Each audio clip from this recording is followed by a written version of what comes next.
Dear friends, a few months ago, my children hugged their father again. For years, they had only memories. There was no communication, letters didn't arrive, and we didn't know if he was alive.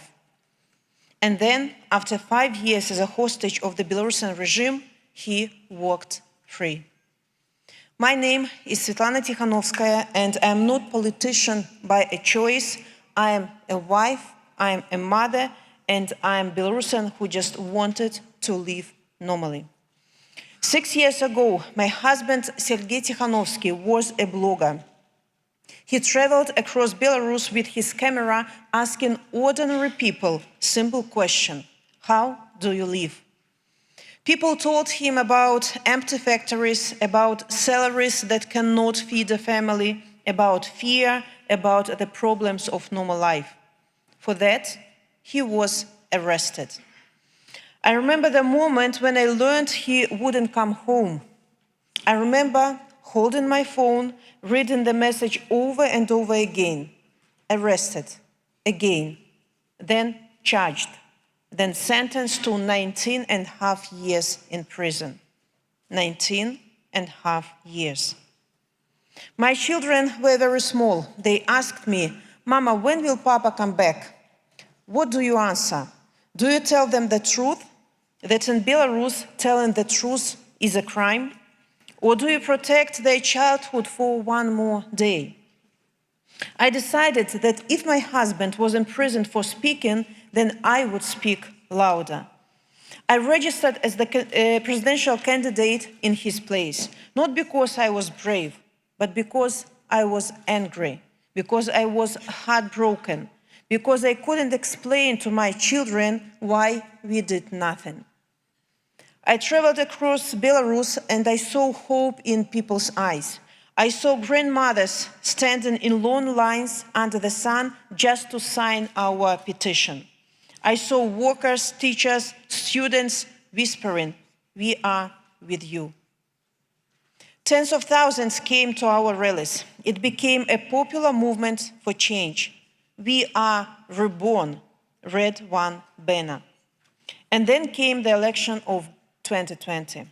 Belarusians voted for change. They voted for me, and we won. We all know it, and the regime knows it. That night, the internet was shut down. Peaceful protesters were beaten. Women were dragged by their hair. Teenagers were tortured in prison cells.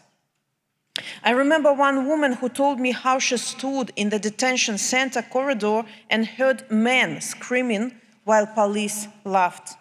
She said the sound will never leave her. And this is not politics. This is cruelty. And soon after, I was forced into exile. I had 15 minutes to decide: prison or live in my country to continue the fight from abroad. I left. You know, the hardest moment of my life was not crossing the border. It was knowing that my children would grow up away from their home and without their father. Knowing that our family would be scattered because one man refuses to give up power. And it wasn't just about our family. Today, there are more than 1,200 political prisoners in Belarus. Teachers, journalists, students, pensioners.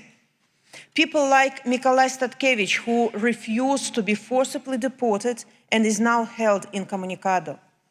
Like journalist Katerina Andreeva, who was arrested while reporting from the 2020 protests. Like Belarusian Polish activist and journalist Andrzej Poczobut, who was awarded the Sakharov Prize for Freedom of Thought by the European Parliament last year. Imagine living with one of your relatives in prison. Every morning you wake up and check the news, hoping not to see your loved one name in the list of the dead. And this is the daily life of Belarusian families. And while Belarus suffers under dictatorship, our land is also being used as a launchpad for Russia's war aggression against Ukraine. I want to say clearly, Belarusians stand with Ukraine. Our people sabotaged railways to stop Russian tanks. Our volunteers fight alongside Ukrainians because we know that we are in this fight together. While political prisoners in Belarus are tortured with freezing temperatures, ordinary Ukrainians are suffering because Russia is weaponizing the winter cold. The fate of Belarus and Ukraine is intertwined. If Belarus becomes free, Ukraine will be safer.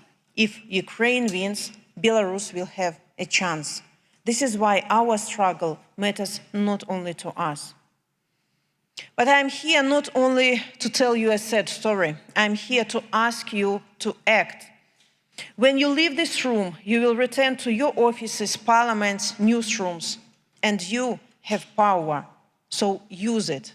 Don't normalize the regime. They have been deceiving you for the last 30 years. You cannot trust them. Do not trade principles for convenience. Do not forget the names of our hostages. Demand the unconditional release of all political prisoners. Strengthen sanctions against those who torture and imprison. Support Belarusian civil society, the independent journalists, the human rights defenders, the activists in exile and underground in Belarus. Help the families of prisoners. Help the children who grew up without their fathers and mothers. And hold the regime accountable. Impunity breeds more violence. Silence gives permission. I often think about the day I will be able to return to Minsk with my children. I imagine a Belarus where no one is imprisoned for asking, how do you live?